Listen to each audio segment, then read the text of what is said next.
여러분, 맡기신 생명이 누구입니까? 우리 자녀들입니다. 교회에는 우리 다음 세대 초등부 아이들. 오늘은 어린이 주일입니다. 그런데 어린이 주일이라고 해서 오늘 말씀의 대상이 아이들이 아닙니다. 오히려 오늘 말씀은 아이들을 바라보는 부모의 눈, 어른들의 눈, 자녀를 대하는 부모의 마음과 자세, 그것들을 점검하는 시간입니다. 그런 의미에서 오늘 본문을 중심으로 좀 말씀을 한번 살펴보겠습니다. 여러분, 부모님들은 자녀를 두고요, 늘 이렇게 이야기합니다.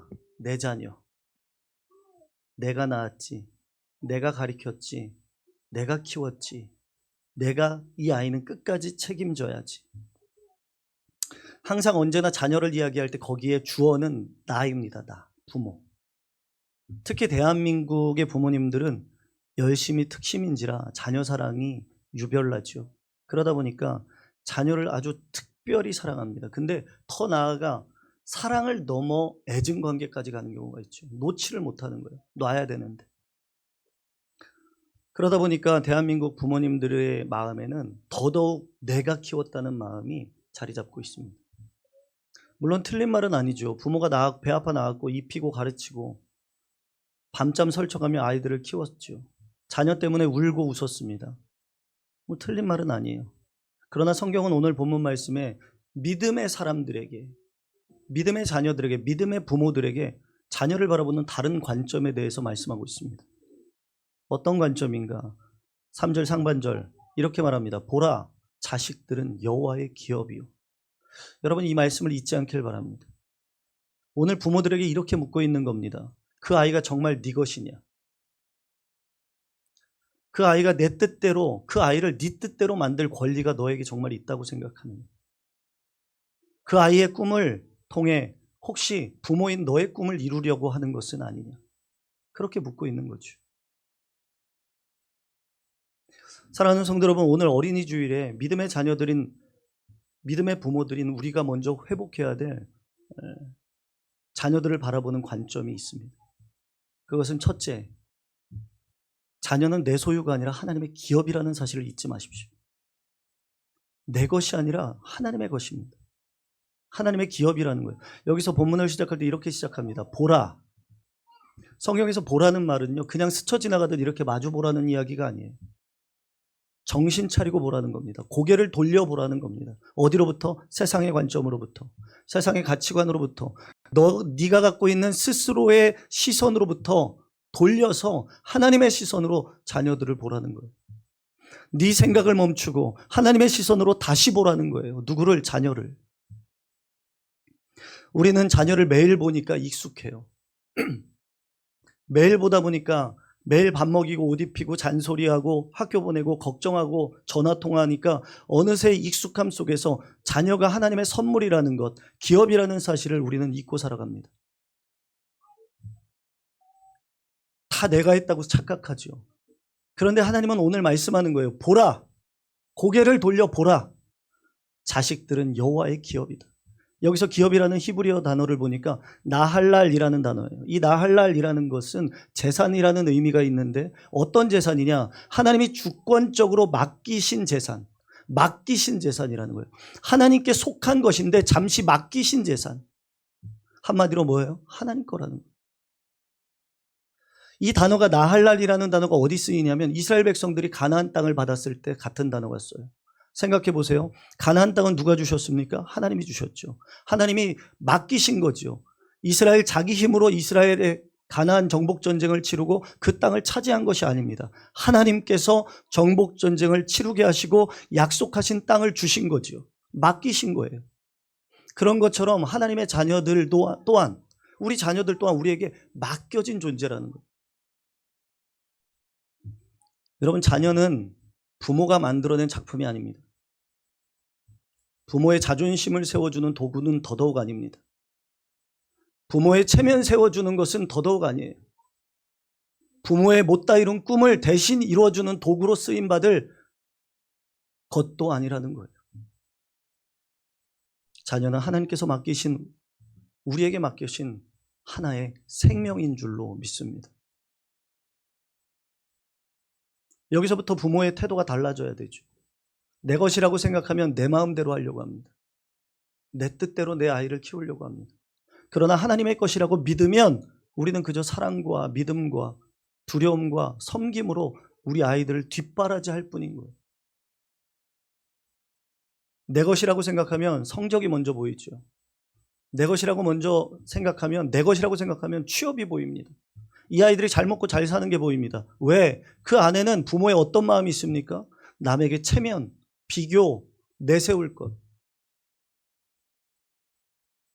하나님의 기업임에도 불구하고 이 자녀를 통해 내가 누리려고 하는 거죠. 내 체면. 그러나 하나님의 것이라고 믿으면 이 아이의 인생에 보여지는 것이 아니라 그 아이의 영혼이 먼저 보이기 시작합니다. 내 것이라고 생각하면 남들과 비교하죠. 그러나 하나님의 것이라고 믿으면 그 아이를 위해 기도하게 되어 있습니다. 사랑하는 성도 여러분, 우리는 자녀를 사랑한다고 말하면서 때로는 자녀를 소유하려고 합니다. 너는 이렇게 살아야 돼. 아버지가 어머니가 바라는 상이 있지요. 자녀의 상. 거기에 다 우리 자녀들을 끼워 맞추려고 합니다. 너는 엄마 아빠 기대를 저버리면 안 돼. 내가 너를 위해서 얼마나 희생했는데, 얼마나 투자했는데, 내가 얼마나 너를 위해 애썼는데 네가 이럴 수 있어. 여러분, 내 자녀의 계절은 다 똑같지 않아요. 내 자녀 인생의 계절은 자녀마다 다 달라요. 그런데 우리는 그걸 인정하지 않죠. 왜? 내 거니까. 그런데 여러분, 내가 너를 위해 얼마나 희생했는데 라는 부모의 그 말이 다 틀렸다는 것이 아니에요. 부모의 수고는 정말로 참 귀합니다. 그러나 그 말 속에 자녀를 향한 하나님의 뜻보다 내 기대와 욕심이 더 커져 있으면 우리는 오늘 말씀 앞에서 회개해야 할 줄로 믿습니다. 어느 어머니가 있었어요. 그 어머니가 아이들에게, 딸에게 늘 이렇게 얘기하는 거예요. 너는 꼭 성공해야 돼. 넌 나보다 좀 나은 삶을 살아야 돼. 나는 네가 나보다 좀 여유롭게 살았으면 좋겠어. 시집도 빨리 가지 마. 왜 빨리 가서 고생해? 좀 천천히 가. 그럴 필요 없어. 다 뭐가 투영됩니까? 내가 누리지 못하고 내가 해보지 못한 걸 내 자녀에게 투영합니다. 나는 네가 꼭 성공해서 엄마가 못다 이룬 꿈을 네가 다 누리며 살았으면 좋겠어. 여러분, 그 말이 사랑처럼 들립니다. 그러나 그 아이는 점점 지쳐가요. 그 청년은 점점 지쳐가요. 말라가요. 그러던 어느 날 이 여자 청년이 뭐라고 말하냐면, 엄마, 나는 하나님이 나를 어떻게 부르셨는지 알고 싶은데 늘 엄마는 나에게 엄마가 원하는 걸 이야기해요. 뼈가 있는 말이죠. 여러분, 그거 아세요? 여러분을 하나님이 사랑하시는 것처럼 우리 자녀들도 하나님이 사랑하는 줄로 믿으시기 바랍니다. 여러분들의 인생을 그냥 두지 않는 것처럼 내 자녀의 인생 또한 내가 어떻게 한다고 되는 것이 아니라 하나님이 내 자녀의 인생을 그냥 두지 않으시는 줄로 믿으시기 바랍니다. 근데 우리는 그걸 믿지 못하고 내가 움켜쥐죠. 왜? 내 거니까. 내가 배 아파 낳았고, 내가 희생해서 키웠고, 내가 애쓰면서 키웠으니까. 그 말을 듣고 이 어머니가 마음이 무너졌어요. 자녀를 사랑한다고 했지만 사실은 자녀를 통해 내 결핍을 채우려고 하고 있구나. 여러분, 자녀는요, 내 인생의 보상물이 아니에요. 대가가 아니라고요. 자녀는 하나님의 형상대로 지음받은 한 영혼이에요. 한 생명입니다. 하나님께서 부르시고 하나님께서 빚으시고 하나님께서 사용하실 하나님의 자녀인 줄로 믿으시기 바랍니다. 그러므로 부모가 해야 할 가장 중요한 것은 자녀를 내 뜻대로 만드는 것이 아니에요. 자녀가 하나님의 뜻을 살아갈 수 있도록 길을 열어주는 것이 부모의 역할인 줄로 믿습니다. 여러분, 그런가 하면 두 번째, 우리가 어린이 주일 부모로서, 믿음의 부모로서 회복해야 될 관점 두 번째는요, 자녀는 하나님의 상급입니다. 그런 동시에 우리의 믿음을 성장시키는 믿음의 거울이라는 것을 기억해야 돼요. 다시 한번 말씀드립니다. 자녀는 하나님의 상급인 동시에 내 믿음을, 부모의 믿음을 성장시키는 믿음의 거울이라는 거예요. 본문에 이어지는 말씀에 보니까 후반절에 이렇게 말합니다. 태의 열매는 그의 상급이로다. 여기서 상급이라는 것은 은혜로 주어진 보상입니다. 보상. 선물이라는 뜻을 가져요. 그러니까 여러분, 지금 지겹게 말 안 듣고 내 속을 뒤집어 까도록 힘들게 하고 내 마음에 그렇게 안 드는 내 자녀도 누구라고요? 누구라고요? 다 대답해 보세요. 누구라고요? 다들 자녀가 속을 썩이십니까? 내 자녀가 뭐라고요? 하나님의 선물인 줄로 믿으시기 바랍니다. 믿으시기 바랍니다. 여러분, 우리 자녀는 내 짐이기 전에 은혜고 선물이에요. 문제가 있기 전에 하나님께서 주신 생명이라는 사실을 기억하십시오. 그런데 우리는 이 사실을 매일 까먹어요. 자녀가 말을 안 들으면 선물이라는 사실을 잊어버려요. 성적이 기대만큼 안 오르고 취업을 제대로 못하면, 남들보다 뒤처지면 그게 은혜라는 사실을 잊어버려요. 사춘기가 오면 내 자녀가 내 곁에 있는 것만으로도 축복이라는 사실을 기억하지 못하고 살아요.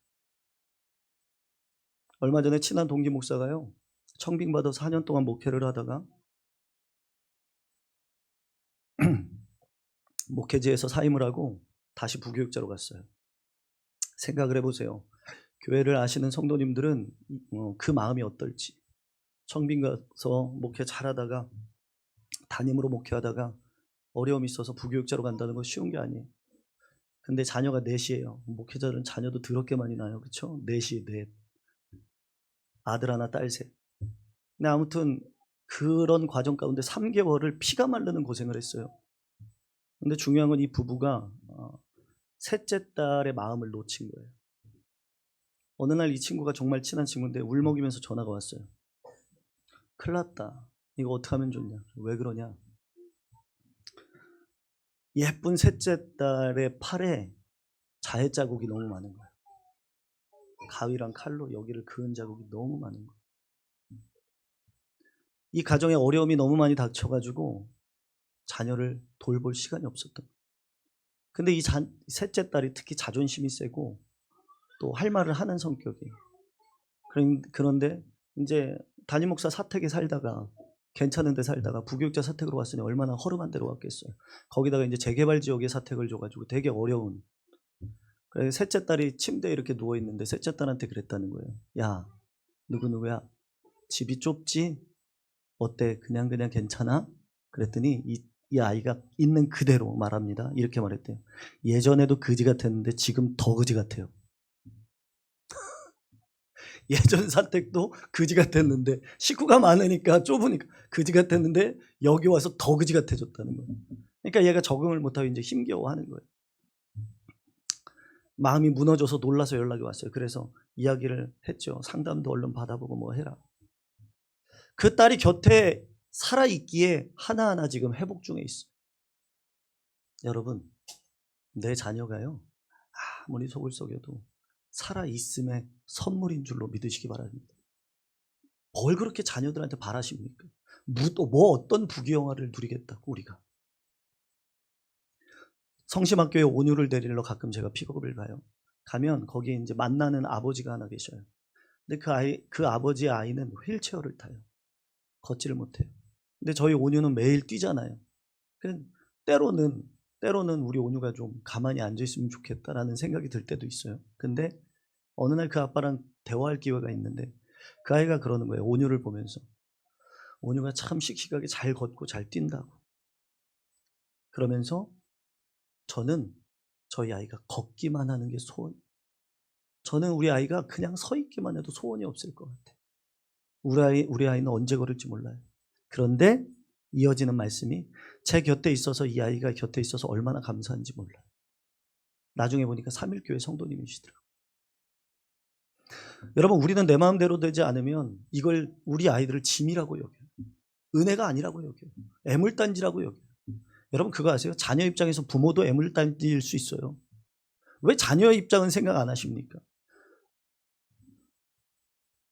여러분, 지금 내 자녀가 때로는 하나님의 선물이 아닌 것처럼 보일 때도 있을 겁니다. 원수 같을 수도 있을 거예요. 숨 쉬는 소리만 들어도 진짜 한 대 줘받고 싶을 때도 있을 거예요. 그러나 우리가 조금만 하나님의 말씀으로 돌아가 그 말씀을 붙들고 그 아이를 위해 기도한다면 이 아이는 지금 건강하게 내 곁에 있으므로 우리 이럴 때 있잖아요. 얄미울 때, 잘 처먹는다. 넌 속도 좋다. 나는 밥이 안 넘어갔는데 너는 잘 것 다 자고 먹을 것 다 먹고 너는 팔자도 좋다. 그래도 뭐라고요? 선물입니다. 하나님이 주신 선물이에요. 그렇다고 우리 청년들, 우리 초등부, 중고등부 친구들 집에 가서 들었죠? 목사님 얘기하는 거 들었죠? 내비둬요. 선물이라니까요. 이러면 안 돼요. 그리고 조금 더 나아가서요. 시편 127편 1절을 보니까 이렇게 말씀해요. 우리 성경 한번 찾아볼까요? 시편 127편 1절. 시편 127편 1절 함께 읽어보겠습니다. 시작.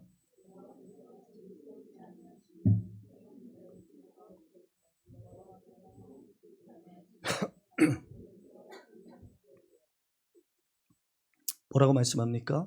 여호와께서 집을 세우지 아니하시면 세우는 자의 수고가 헛되다. 사람의 수고가 중요하지 않다는 말이 아닙니다. 수고해야 합니다. 부모는 부모가 애써서 해줘야 될 것들을 최선을 다해 해야 합니다. 그런데 무슨 말씀인가? 모든 생명은 하나님의 주권 아래에 있습니다. 부모의 손에 있지 않다는 거예요. 구원도 하나님께 속했고 아이의 인생도 하나님께 속했고 자녀의 미래도 하나님 손에 있는 줄로 믿습니다. 부모가 할 수 있는 일이 있습니다. 뭘 할 수 있습니까? 가르칠 수 있습니다. 훈계할 수 있습니다. 좋은 환경을 만들어줄 수 있습니다. 그 아이를 위해 기도할 수 있어요. 그러나 부모가 할 수 없는 일이 있습니다. 뭐냐? 자녀의 영혼을 새롭게 할 수 없어요. 자녀의 마음 깊숙한 곳을 부모가 말로 변화시킬 수 없어요. 자녀를 믿음의 사람으로 세울 수 없어요. 그 일은 누가 하십니까? 하나님이 하십니다. 그래서 자녀 양육은 부모의 능력을 증명하는 자리가 아니에요. 제가요, 이 부모에 관해서 네이버랑 이런 데서 좀 찾다 보니까 알고리즘에 네이버에 계속 뜨는 게 뭐냐면 어떤 연예인 어떻게 수고해서 자녀를 서울대 보냈더라. 연세대 보냈더라. 이런 게 계속 떠요. 누구누구 연예인 부모가 뒷바라지해서 명문대 보냈다. 이런 게 떠요. 여러분, 그게 중요한 것이 아니에요. 그래서 그 다음은요. 어떻게 살라는 거예요? 자녀의 양육은 부모가 하나님 앞에 무릎 꿇는 자리인 줄로 믿습니다. 내가 내 자녀를 내가 키워서 나를 증명하는 자리가 아니라 하나님께 무릎 꿇는 자리라는 거예요. 자녀를 키우다 보면요. 믿음의 부모, 무릎 꿇는 부모는 자녀를 키우다 보면 자신의 죄가 드러나는 것을 깨닫게 됩니다. 어떤 죄입니까? 조급함, 교만함, 내 안에 비교의식, 내 자녀를 자꾸 비교하고 다른 아이의 속도와 이 아이를 자꾸만 비교하고 무엇보다 내 체면. 나는 믿음으로 산다고 말했지만 막상 자녀 문제 앞에서는 믿음이 흔들려요. 하나님이 주인이시다라고 고백하는데 막상 자녀의 진로 앞에서는 내가 주인 노릇하고 있더라는 거예요. 하나님께 맡깁니다라고 기도했는데 돌아서면 불안해요. 제가 이 말씀을 준비하면서요. 참 늘 말씀을 준비하면 제 자신을 바라보고 회개할 수밖에 없어요. 여러분들은 어떠십니까? 이 부분에서 제 마음이 딱 걸렸어요. 뭐냐면 저희 큰애가 지나가는 말로 그런 얘기를 하는 거예요. 지나가는 말로. 요즘 방학 기간 동안 막 은혜 받고 막 수련회 캠프 스텝으로 쫓아다니면서 막 지금 은혜 충만이라 막 지금 막 큐티도 매일 하고 막 그러거든요. 그러면서 지나가는 말로 그러는 거예요. 신학을. 그래서 제가 그랬어요. 지인아, 이 땅에 목회자가 너무 많아. 그러면서도 내 마음이 너무 힘든 거예요. 이 말씀 앞에서. 주인까지는 아니지만 굳이 이 어려운 길을 앞으로의 세대는 더 어려워질 텐데 분명히 저도 사실은 지금 이렇게 하고 있는 게 솔직히 말씀드리면 우리 어른 세대의 성도들이 있기 때문에 그나마 제가 버티는 거예요. 앞으로 우리 청년 세대와 같이 교회를 세우고 함께 신앙생활한다? 정말 쉽지 않아요. 세대가 그래요. 아이들이 나쁜 게 아니라 세대가 그래요. 근데 그 세대 가운데 신학을 한다? 그래서 지인아, 돈 많이 벌어서 그런 목회자들을 많이 지원하면 어떨까? 그렇게 말을 하고 이 말씀을 보는데, 주여, 저도 못하면서 우리 성도들에게 제가 어떤 말을 하겠습니까? 근데 여러분 진짜 그렇잖아요. 부모가 주인 노릇하잖아요. 내 체면 때문에 남들과 비교하면서. 여러분, 아이가 우리를 힘들게 하는 게 아닐 수 있어요. 사실은 아이를 통해 하나님은 우리의 믿음 없음을 보여주고 계시는 걸 수 있어요. 늘 부모가 조급해요. 아이는 아이의 계절이 있고 속도가 있어요. 남들과 비교하지 마세요. 하나님은 그를 향한 계획이 있다고요. 그런데 그를 통해 우리는 늘 조급하고 교만하고 비교하고 내 체면 때문에 늘 스스로를 힘들게 하고 자녀를 힘들게 해요. 어쩌면 우리가 아이를 통해 우리의 믿음 없음을 보고 있는 걸 수 있어요. 한 아버지가 이런 고백을 했습니다. 저는 아이를 키우면서 제가 얼마나 성급한 사람인지 알았습니다. 아이가 문제인 줄 알았는데 사실은 내 안에 인내와 기다림이 없었습니다. 아이가 부족한 줄 알았는데 사실은 제가 은혜를 모르는 사람이었습니다. 그렇게 한 아버지가 고백했어요.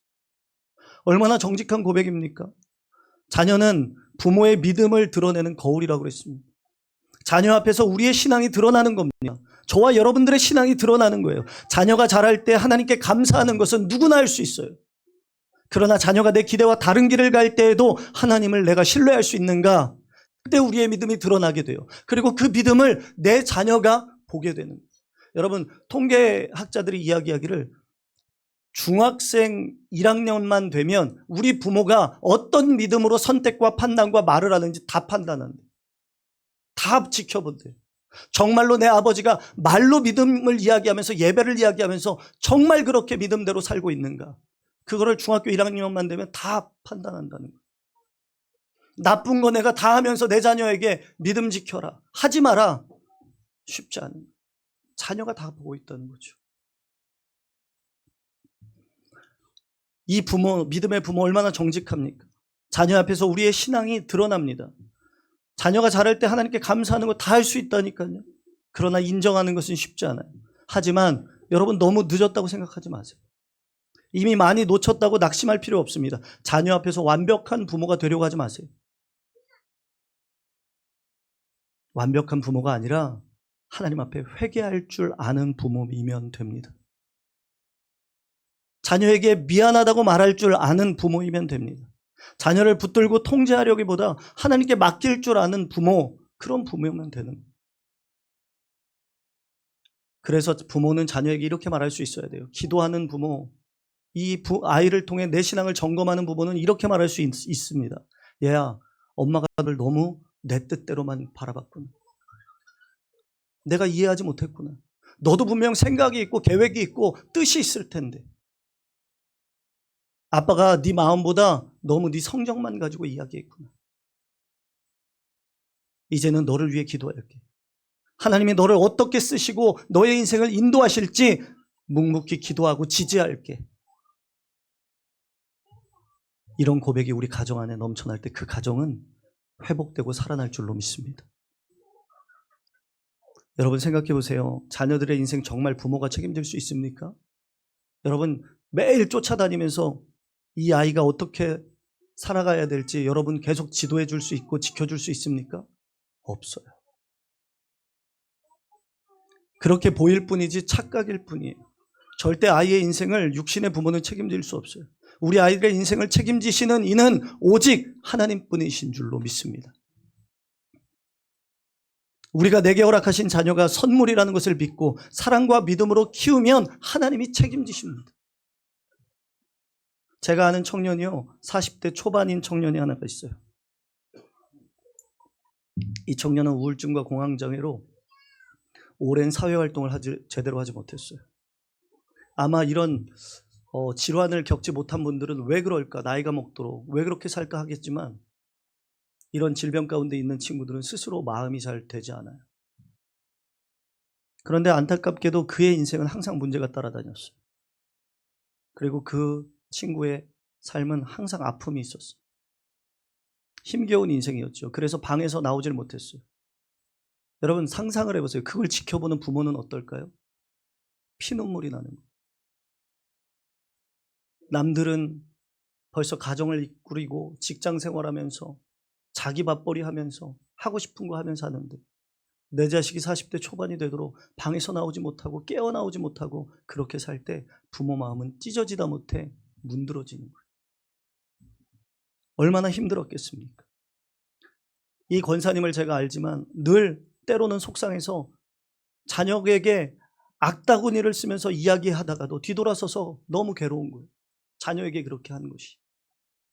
그럼에도 이 권사님은 믿음 안에서 하나님께 늘 무릎 꿇고 기도하며 자녀를 지지하게 해달라고, 자녀를 믿어줄 수 있게 해달라고, 자녀가 선물이란 사실을 놓치지 않게 해달라고 몸부림치며 늘 자녀를 위해 기도하며 그렇게 지냈어요. 그러던 어느 날 이 자녀가 부모님을 따라 교회를 나가자고 하는 거예요. 교회를 나가겠다고 하는 거예요. 교회를 나갔어요. 그리고 1년이 지났어요. 이 청년이 절박해지는 상황 가운데 기도를 하기 시작하는 거예요. 그러면서 용기를 얻기 시작해요. 자격증 준비를 하고 지금은 그 막바지에 와 있어요. 그런데 주의를 빠지지 않고 늘 아침마다 하나님 앞에 기도하면서 시작한다고요. 여러분, 이걸 누가 할 수 있습니까? 부모가 쫓아다니면서 도시락 싸고 다니면서 이야기하고 좋은 사람을 붙여준다고 변할 수 있습니까? 어떻게 이것이 가능한 겁니까? 부모가 아닌 하나님이 그의 인생을 붙들어 주셨기 때문입니다. 믿음의 부모의 한결같은 믿음과 신앙을 바라보며 부모의 하나님을 자녀도 붙들게 된 거예요. 그럴 때 그 자녀 또한 부모님이 경험한 그 하나님을 만나게 된 거죠. 그럴 때 그의 인생이 뒤바뀌게 되었어요. 여러분, 자녀 양육은 부모의 능력을 증명하는 자리가 아니라니까요. 선물로 주신 자녀에게 믿음의 본을 보이고 말씀대로 사는 삶을 보여주는 자리인 줄로 믿습니다. 그럴 때 내가 만난 하나님을 사랑하는 자녀가 만나게 되고 그 자녀의 삶을 하나님이 책임져 주시는 거예요. 제가 아는, 지금은 이제 사회로 나갔는데 제가 10년 전에 가르쳤던 아이 중에 하나가 이제 면접을 보는데 서울대, 연대, 고대를 면접을 보러 가는 거예요. 그 부모님에게는, 권사님에게는 자부심이 있었어요. 내가 이 자녀를 뒷바라지해서 키웠다. 이만큼 했다. 그런데 어느 날 면접을 보러 갔는데 저녁에 전화가 왔어요. 울면서 권사님한테. 권사님, 제가 미처 깨닫지 못하는 것을 오늘 철저히 깨달았다는 거예요. 뭐예요? 그랬더니 이런 말을 하는 거예요. 자기는 지금까지 이 아이에게 학원이며 음식이며 가장 좋은 것들로 뒷바라지를 했다는 거예요. 고3 생활뿐만 아니라 온 시간을 같이 했대요. 그런데 면접을 보러 갔는데 면접관이 이 아이의 이름을 부를 때 문을 열고 들어가는 건 자기가 아니라 딸이더라는 거예요. 같이 들어갈 수가 없더라는 거예요. 면접관 앞에까지, 문 앞에 대기실까지는 같이 갈 수 있지만 면접 보러는 못 들어가더라는 거예요. 그때 자신이 깨어지면서 간절히 기도했다는 거예요. 하나님, 내가 한 게 아니라 하나님이 하셔야 되는 거예요. 저 시험 보러 들어가는 저 아이와 하나님 함께 해달라고 간절히 기도했대. 그렇지 않습니까, 여러분? 우리가 한 것 같지만, 우리가 키운 것 같고, 내가 다 해준 것 같지만 가장 결정적인 순간 하나님이 함께 하시지 않으면 그의 인생은 아무것도 아닙니다. 그렇기에 우리는 어떻게 해야 됩니까? 내가 만난 하나님을 내 자녀가 만날 수 있도록 길러내고 그를 위해 기도해야 할 줄로 믿습니다. 그게 우리 믿음의 부모의 역할인 거예요. 사랑하는 성도 여러분, 자녀의 인생을 주관하시는 분이 하나님이심을요 진정으로 믿으면 이제 우리는 자녀를 대하는 목적 자체가 바뀌어야 돼요. 목적이. 4절 읽어보겠습니다. 127편 4절.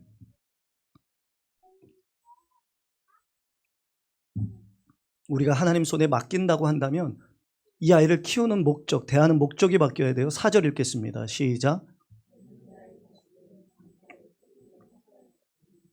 여러분, 뭐라고 얘기합니까? 화살은요 벽에 걸어두고 장식용으로 구경하라고 지금 말씀하는 게 아니죠. 화살의 존재 목적은 쏘아서 날리는 거예요. 내가 원하는 방향으로. 그렇죠? 이 말은 뭡니까? 자녀가 부모의 품에 영원히 머무르는 존재가 아니라는 걸 성경은 말씀해 주는 거예요. 여러분, 영원히 내 자녀일 것 같죠? 영원히 내 걸 것 같죠? 내 자녀 연애해 보세요.